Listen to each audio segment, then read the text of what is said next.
Good morning. Buenos dias. Welcome to the First Unitarian Universalist Church of San Antonio. My name is Katy Evans. I've been a member of this church since 1992. I've taught many of the elementary school classes and worked on the board and, like many of you, in many other capacities. Let's start by acknowledging this geographic place where we're located. Yanawana, the home and traditional lands of the Coahuiltecan people, the original and indigenous stewards of this land to which we all belong, now called San Antonio, Bejar, y Tejas. Let us also bear in mind many indigenous peoples haven't been recognized by the federal government, even as they continue to live among us today, vital contributors to our community. Indeed, we speak these truths as one small step toward becoming the diverse, inclusive, and multicultural community of communities we aspire to be. We strive to enact a universal love that binds us in mutual care and affection, especially in our actions for justice, for all, and for our planet.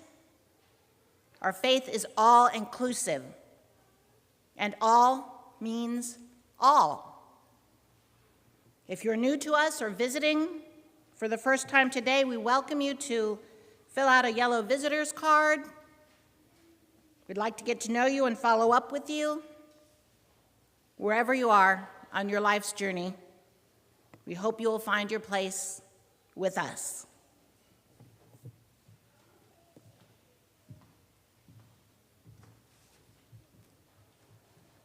Thank you very much, Katy. Welcome to this special place where you can find a sense of peace and a larger meaning. Welcome to our church, where we view spirituality as actions of liberation. Come, let us nourish ourselves today by making connections, singing songs, lighting candles to express our care, and attending to words of stories and lessons that help us to feel good and to connect us to purposes greater than ourselves. Today, I invite us all to get more curious together. Let's see what we can experience. Welcome.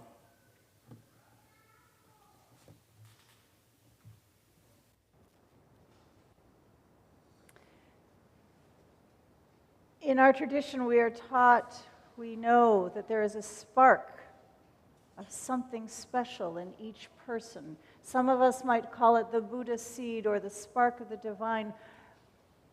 It doesn't matter so much what we call it. What matters is that we call it forth, right? So now is the time that we take to turn to one another, to exchange a greeting of peace, to say hello to someone you know and someone you don't yet know, as a sign of our radical hospitality, our joy in being together, and the act of seeing that spark. Please, let us greet one another. Nice job. Yeah, you.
That feels better, huh?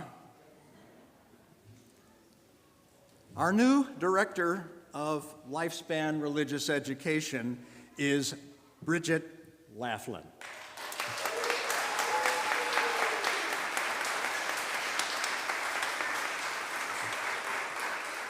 She began her ministry with us just last Monday on August 1st. Bridget, will you come up and tell us a little bit about yourself so we can learn something about you? Good morning, everyone. Like Reverend Mark said, my name is Bridget Laflin. I moved here last week from Washington State. Yeah, the weather's a little different here. But I was the director of religious education at Woodinville UU Church, which is just northeast of Seattle, before I came here. I also graduated in June with my Master of Divinity from Seattle University. Thank you.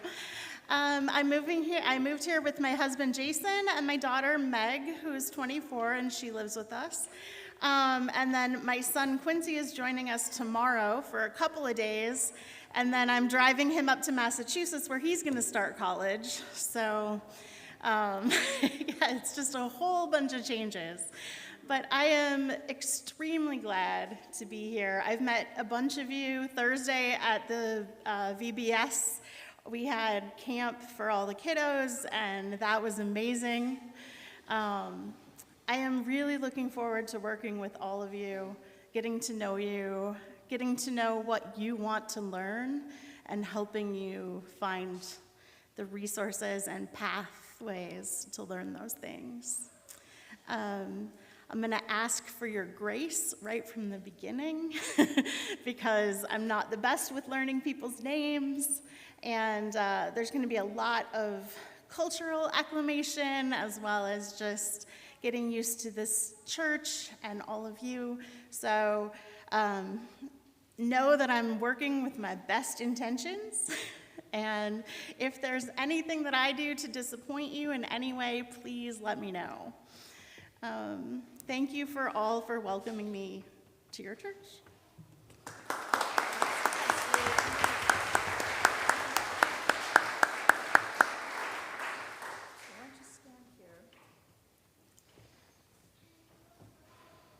Bridget, we have spent so many months anticipating the time when you would finally be here with us. We are so happy to have you here. And you will be the director of Lifespan Faith Development, director of religious education, and you're a member of the Unitarian Universalist Ministers Association.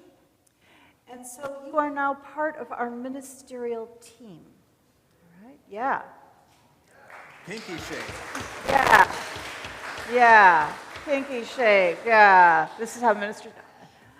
So, as the other members of this team, Reverend Mark and I want to pledge that we will support your work as a religious professional and as our colleague.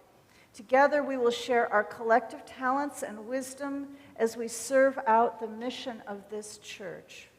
And together, we will begin the work of loving the hell out of this world. Welcome to our team.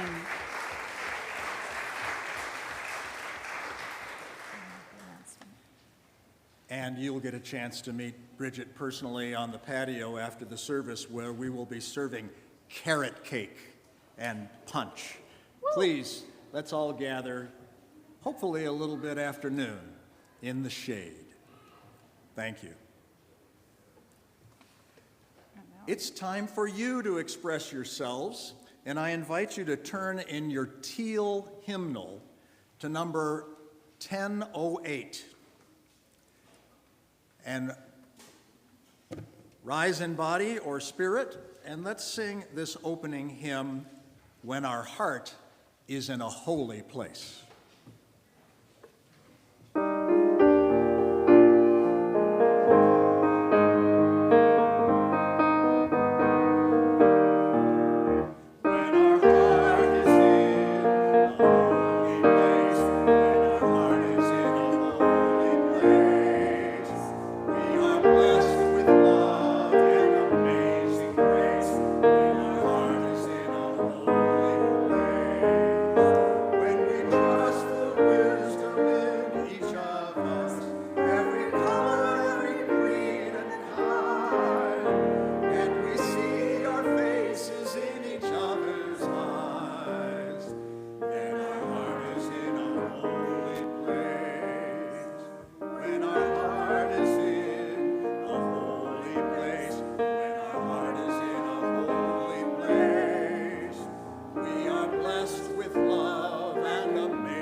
when we share the silence of sacred space, and the God of our hearts stirs within, and we feel the power of each other's faith, then our heart is in a holy place. When our heart is in a holy place, when our heart is in a holy place, we are blessed with love and amazing grace. When our heart is in a holy place, when our heart is in a holy place. Thank you. Wonderful. Please be seated.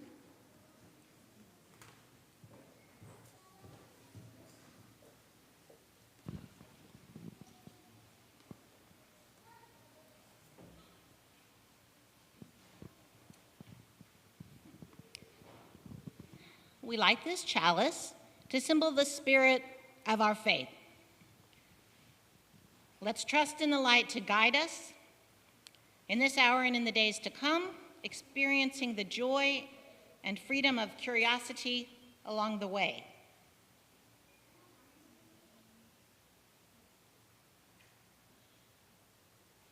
May it be so.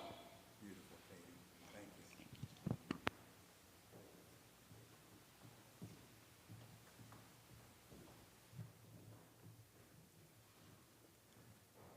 We are all called as Unitarian Universalists to build the beloved community where all are welcome as blessings. May we strive to share grace and forgiveness with ourselves and each other in the hope of becoming whole and reconciled. Each week we affirm this covenant, this commitment to live and behave as a community in covenant. We know that this aim takes work. So let's now recite our covenant that articulates these promises and binds us together in community, first in English and then in Spanish. And the words can be found in your order of service and on the screen. Let us say the words together. Love is the doctrine of this church. The quest of truth is its sacrament, and service is its prayer.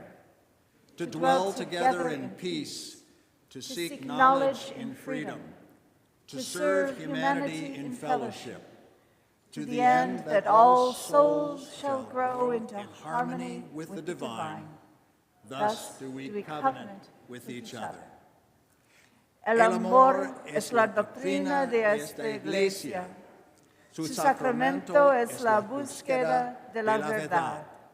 Y su oración es el servicio, convivir en paz, buscar sabiduría en libertad, dar a la humanidad nuestro servicio fraternal, para que todas las almas crezcan en armonía con la divinidad. Así pactamos el uno con el otro. Bueno.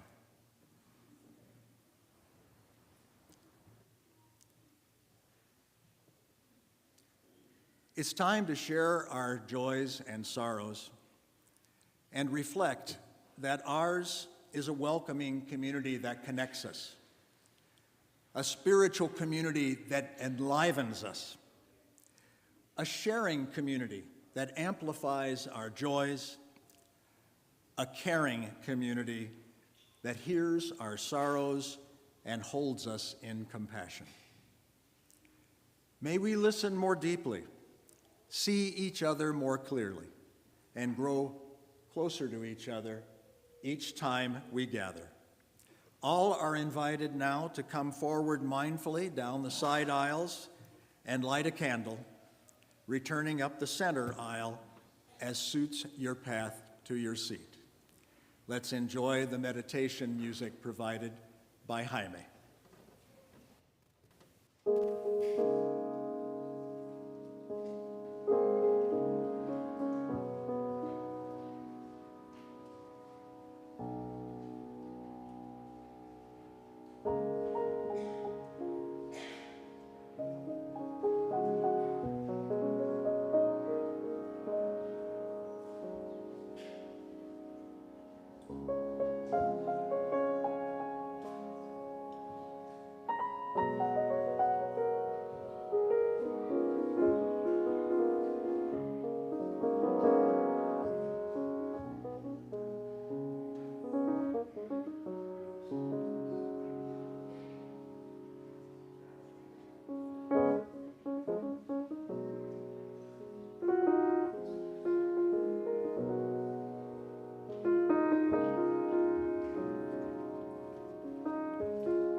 Thank you, Jaime.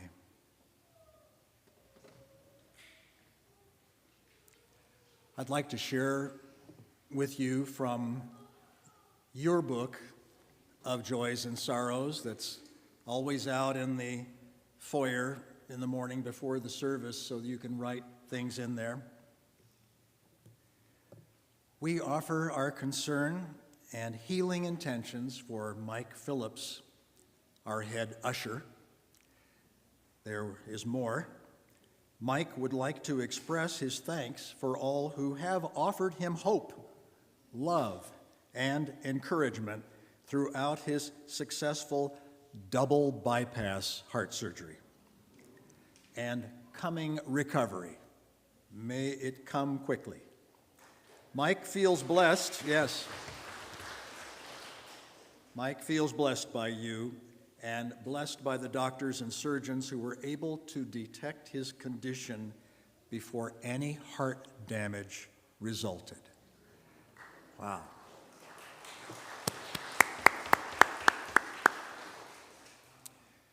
We feel sad today. It's the last day that we will enjoy the good company of the Villela family, for now, who will be moving out of town. We are joyful for all they are to us, Cassie, Beto, Amaya, Roman. You know, we love you, and thank you for sharing so much with us. We pray we'll stay in close touch. Joy from Christine Chestnut. Today is the 40th wedding anniversary for Jim and Christine.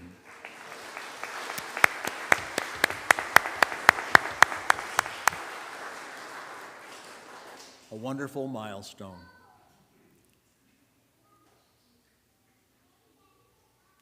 The Villela family would like to thank the congregation for 8 years of love, support, and acceptance. And we will bear with your tears of love and joy. Thank you so much.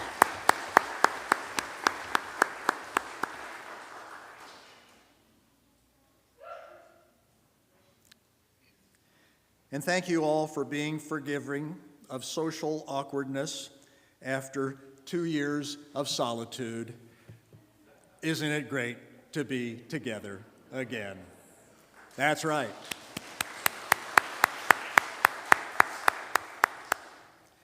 Join with me in a moment of prayerful reflection. Take a deep, cleansing breath. Dim your gaze if you so wish. For all our joys, sorrows, and concern, both spoken and unspoken, may we feel empathy and compassion. And may the caring of our community offer a space of deep kindness, loving, and just action. May it be so.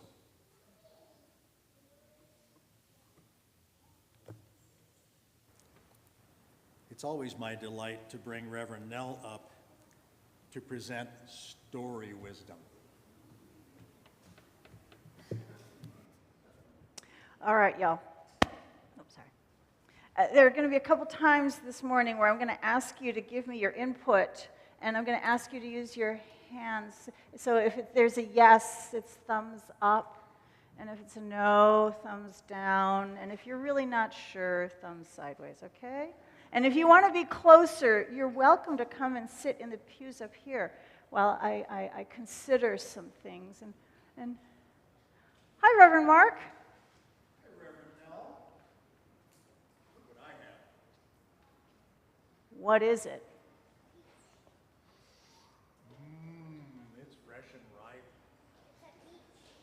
I don't know. I've never had one before. I don't know. Should I try it? No. Yeah? I don't know.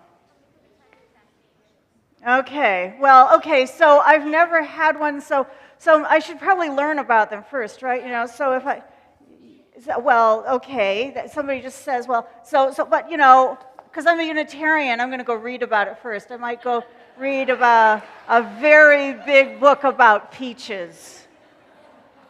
And in this book, I might learn that the Latin name is Prunus persica because they thought that they came from Persia, but they really came from eastern China, and that they're related to the cherry, the apricot, the almond, and the plum, which are all part of the Rosaceae family.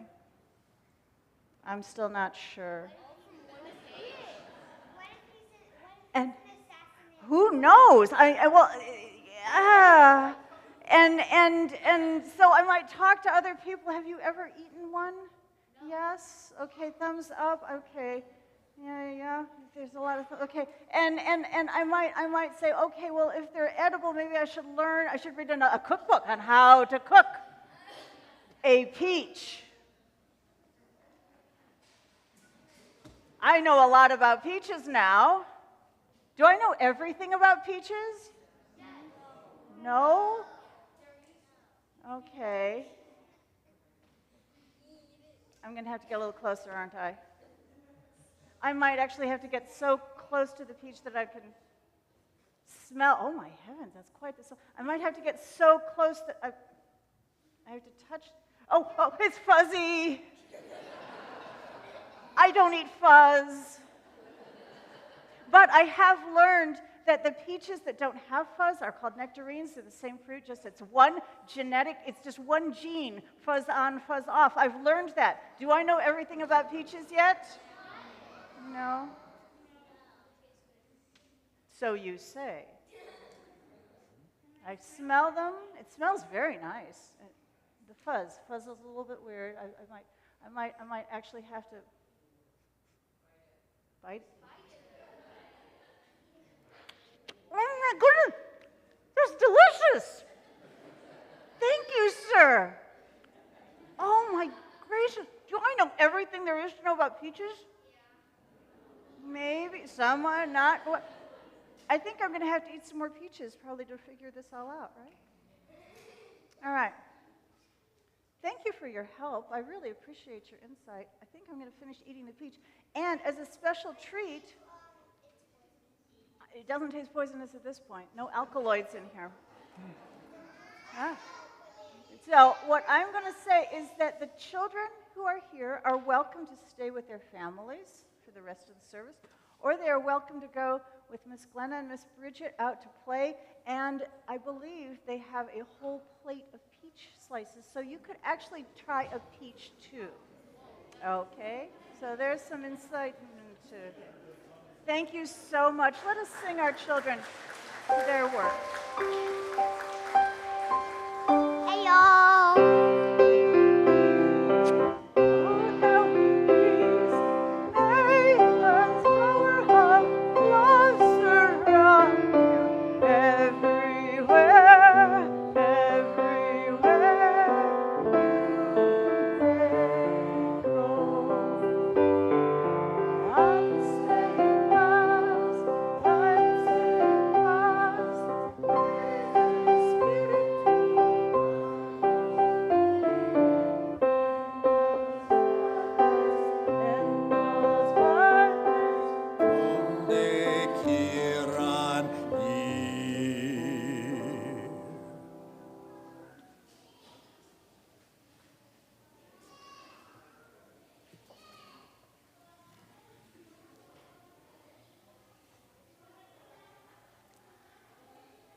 Our church has a larger purpose to support all of us in becoming more generous in the giving of our time, talent, and treasure, all in a context of trust.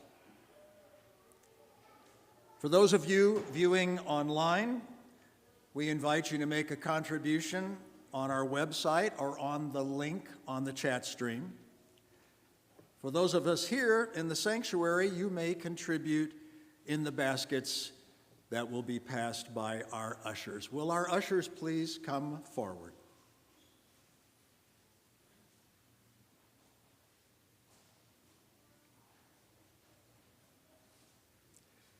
And let's enjoy this piece of music performed by Khadijah and Jaime.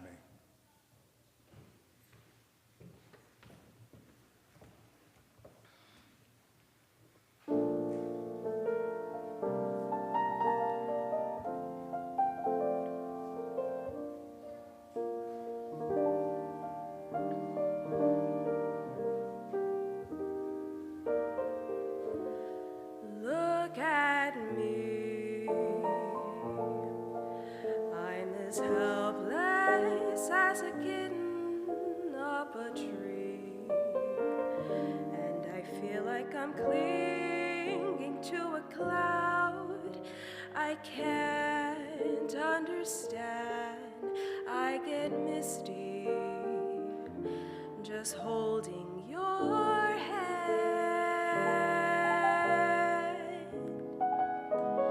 Walk my way, and 1,000 violins begin to play. Or it might be the sound of your hello, that music I hear. I get misty the moment you're near. Can't you see that you're leading me on?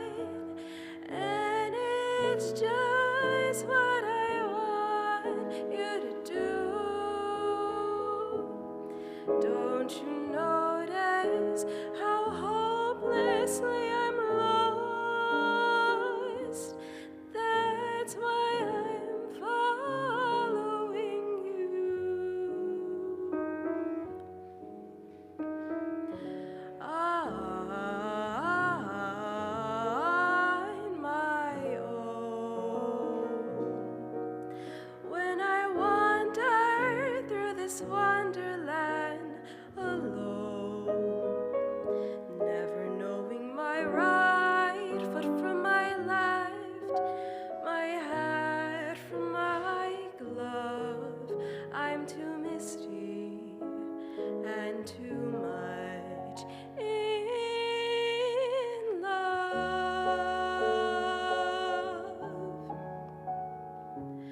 Too misty and too much in love.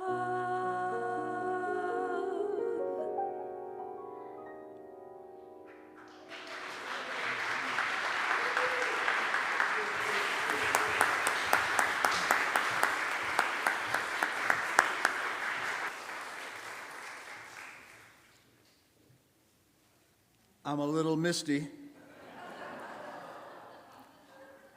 Thank you, Khadijah and Jaime. We bless these offerings we have received. May we live the true spirit of our UU tradition to be generous and kind to ourselves, the people we know, and the people we have yet to meet. And may our blessings be multiplied through our sharing of them. May it be so. Thank you, ushers. Thank you all. Thank you, Khadijah and Jaime.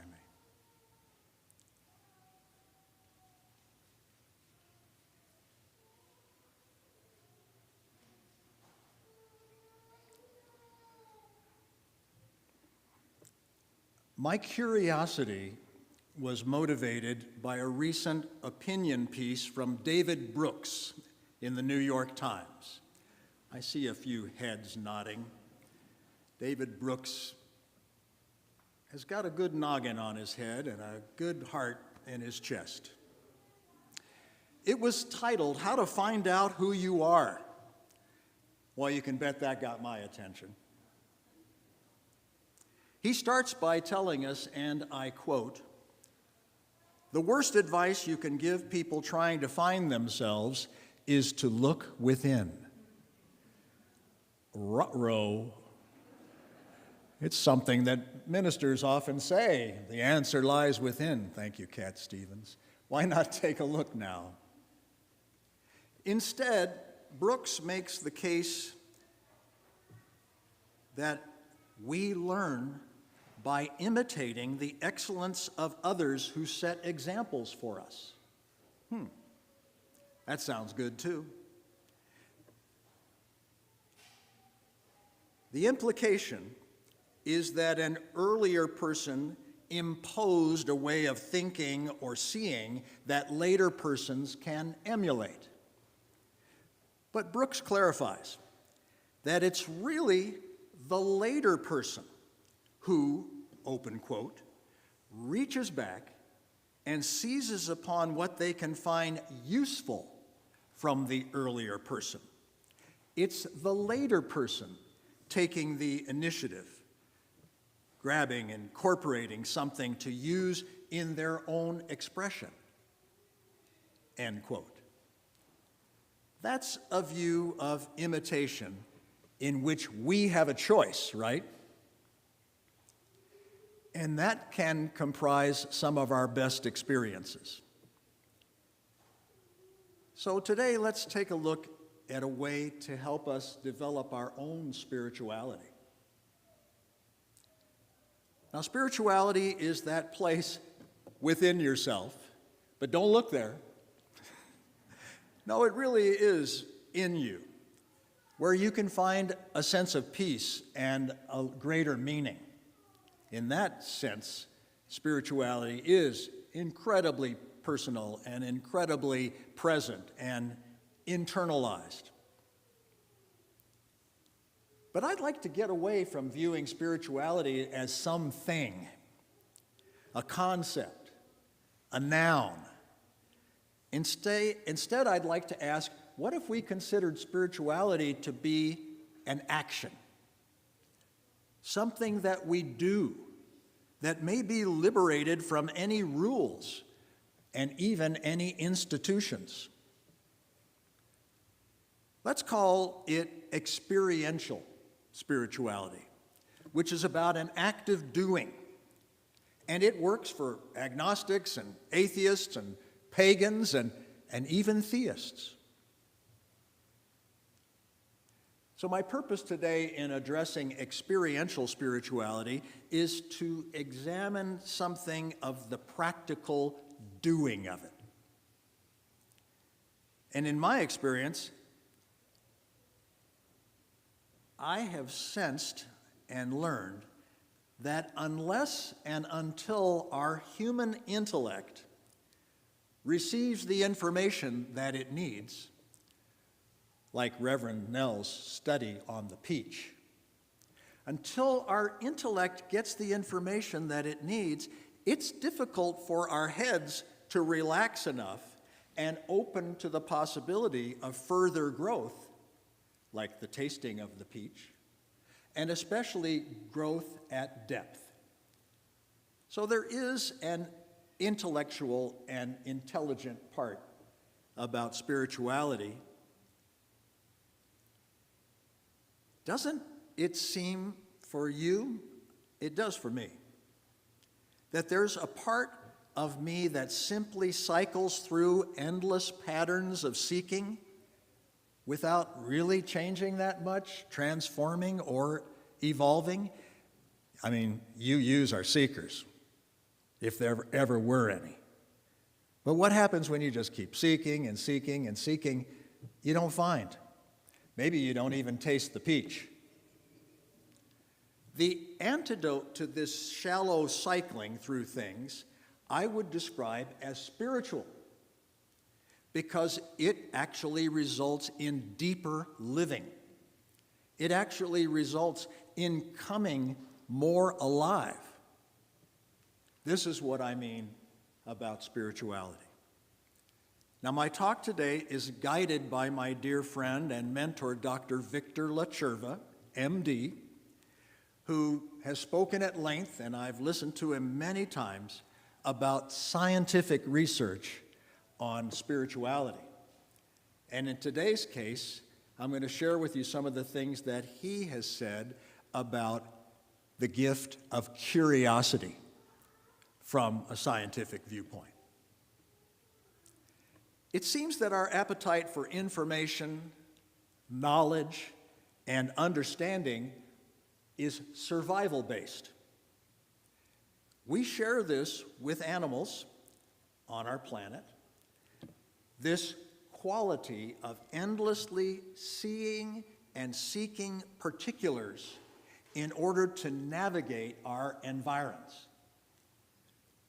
We got to do this stuff because we are seeking safety, and safety is a basic need that once we have some, then we can go on to loftier pursuits in some ways.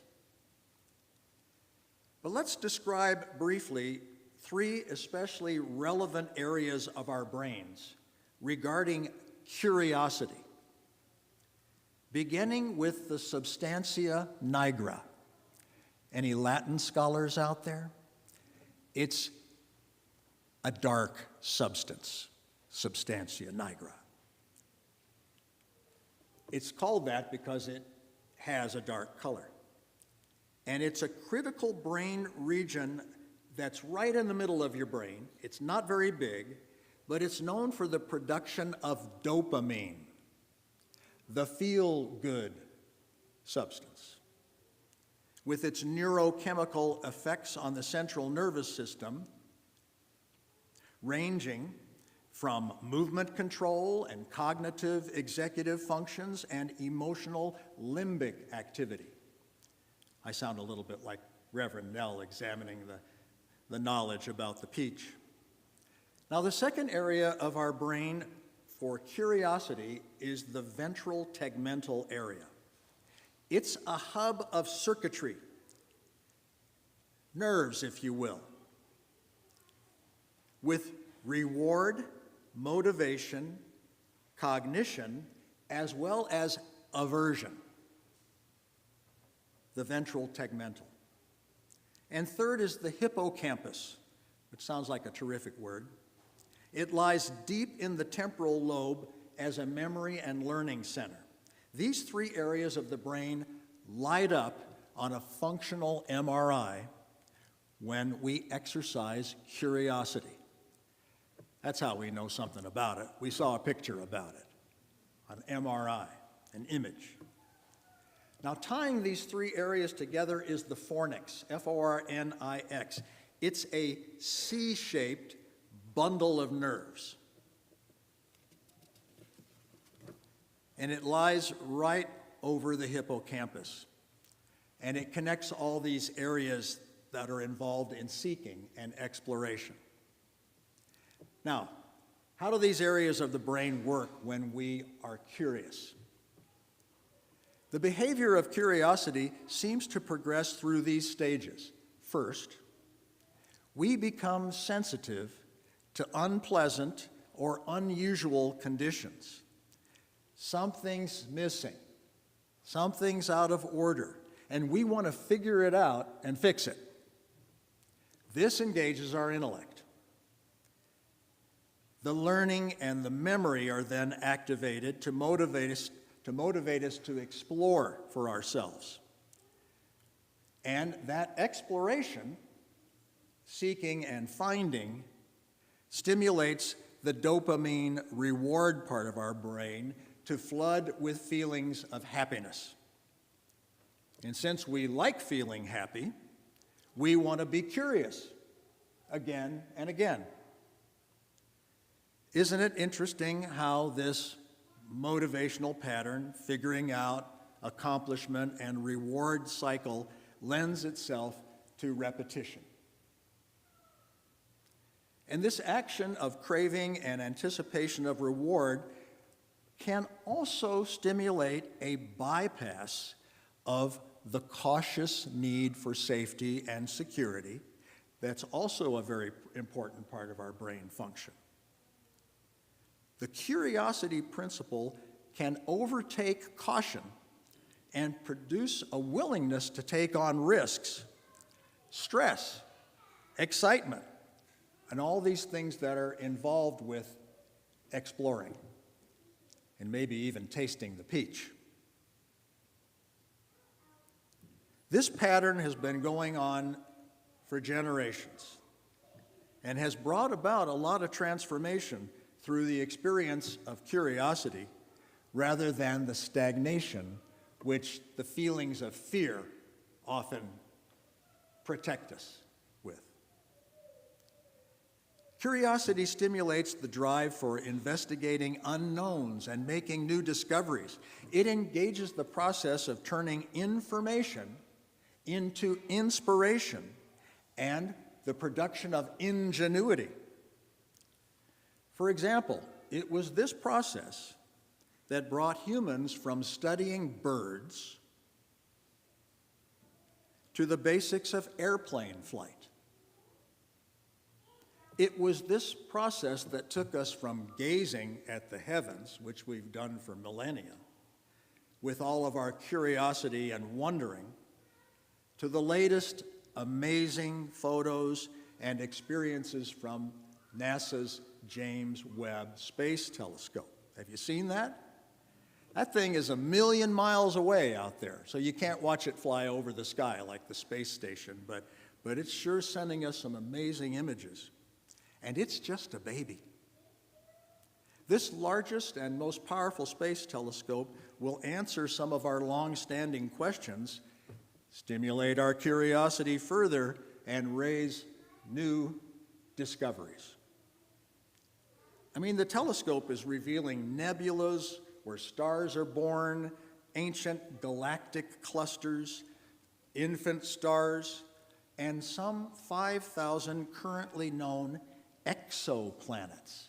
I didn't even know what an exoplanet was until I looked it up. They're planets that are outside of solar systems. They're free-ranging planets, if you will. They're not tied to a star. 5,000 exoplanets.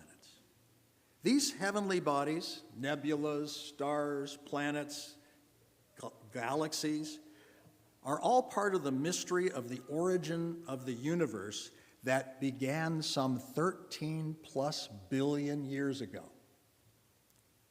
We are learning so much, so fast, and it's so deep.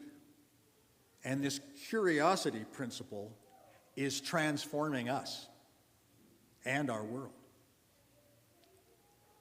Now, being a minister, I got to look within a little bit.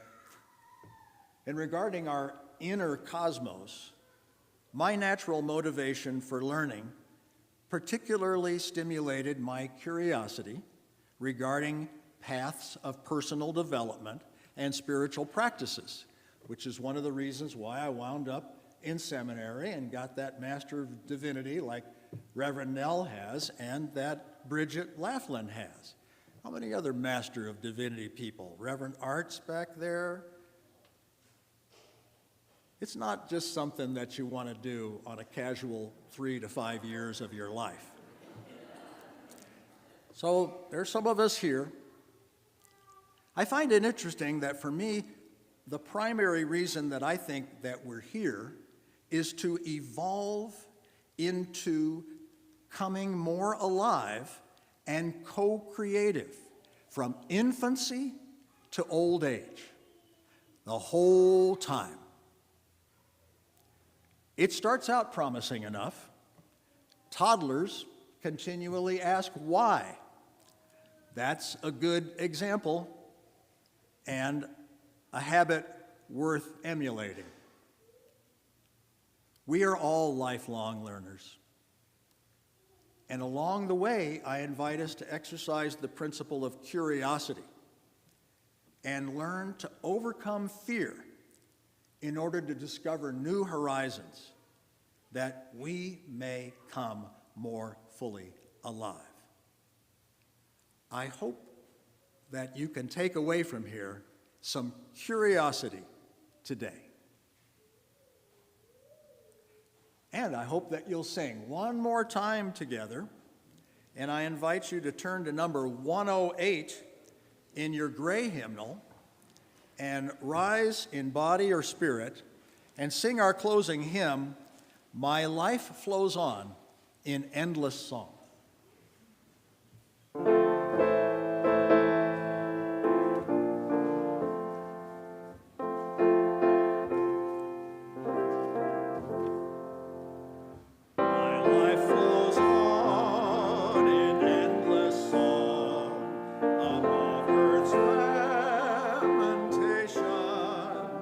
I hear the real, though far off.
by shame are undefiled. How can I keep from singing? Go ahead and stay standing, please. We extinguish our flame, but not the light of truth, the warmth of our connections, and the fire of our commitment, and our burgeoning curiosity. And I want you to know that Einstein once said, "I have no special talents." What a humble guy. I am only passionately curious. Remember that. That's an example of intellectual humility and a description of an active life's path to greater purpose and so much more. May it be so. Ashe. Blessed be. Enjoy our postlude and one another. And don't forget carrot cake and punch on the patio.